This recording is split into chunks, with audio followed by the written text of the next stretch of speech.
उमरिया में medical lab technologist की अनिश्चितकालीन हड़ताल जारी है। 13 सूत्रीय मांगों को लेकर हड़ताल पर बैठे लैब टेक्नोलॉजिस्ट की वजह से काम प्रभावित हो रहा है। जिला अस्पताल, सामुदायिक और प्राथमिक स्वास्थ्य केंद्र में पैथोलॉजी जांच समेत अन्य जांच प्रभावित होने की वजह से मरीज परेशान हो रहे हैं। कर्मचारियों ने सरकार को मांग पूरी नहीं होने तक हड़ताल जारी रखने की चेतावनी दी है। एक्चुअल में क्या है कि मध्य प्रदेश में लैब टेक्नीशियन संवर्ग अपने आप को एक ठगा महसूस कर रहा है। मध्य प्रदेश शासन को हमने पिछले वर्ष दिसंबर में अपने मांगों से अवगत कराया था, जिसमें उन्होंने हमें 1 माह का समय दिया था और उसमें ये कहा गया था कि 1 माह के अंदर आपके सारे मांगों का निराकरण हम करेंगे। और उन्हीं के आश्वासन पे हम लोग पिछले वर्ष अपनी हड़ताल को वापस ले लिए थे।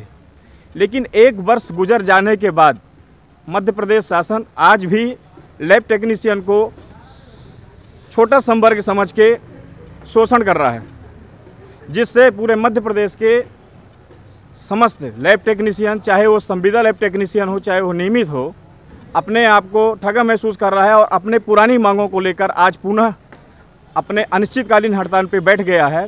हम 9 तारीख को 1 दिवसीय सामूहिक अवकाश लेकर के शासन को अपनी सारी मांगों से अवगत कराए थे और उसमें ये भी बताए थे कि 13 तारीख से हमारा संवर्ग पूरे मध्य प्रदेश में एक साथ आज लैब टेक्नीशियन की यहाँ पे हड़ताल है, जिससे पूरा पैथोलॉजी की जांच है, ब्लड बैंक है, जो टीबी का सर्वे चल रहा है, सैंपलिंग चल रही है, वो सब प्रभावित हो रहा है। और ये जो लोग मांग कर रहे हैं, इनकी मांगें जायज़ है।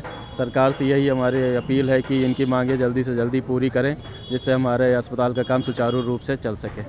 आज समस्त मेडिकल लैब टेक्नीशियन एसोसिएशन की तरफ से जिले भर के सभी लैब टेक्नीशियन असिस्टेंट और लैब अटेंडेंट अपनी 13 सूत्रीय मांगों को लेकर यहाँ पर हड़ताल पर हैं।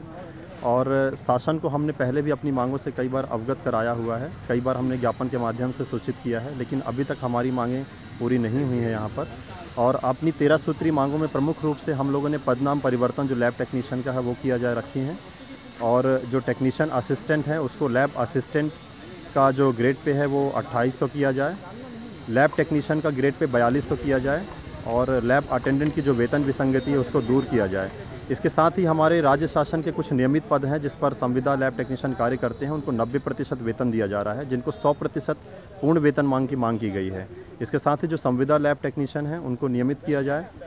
जो नवीन नियुक्तियां होती हैं उसमें 70, 80 और 90% का वेतन प्रथम 3 वर्षों में दिया जाता है, जिसकी परिवीक्षा अवधि 2 वर्ष करके 100% पूर्ण वेतन मान दिया जाए। लैब टेक्नीशियन एक प्रमुख कैडर है जो कोरोना काल में सबसे पहले संभावित जो मरीज होते थे, संक्रमित मरीज, उनकी जांच करते थे और जांच के परिणाम के आधार पर ही उनका उपचार किया जाता था।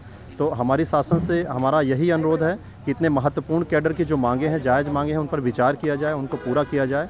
और इसी के साथ ही हम लोग आज से यहाँ पर उमरिया से नरेंद्र शर्मा की रिपोर्ट।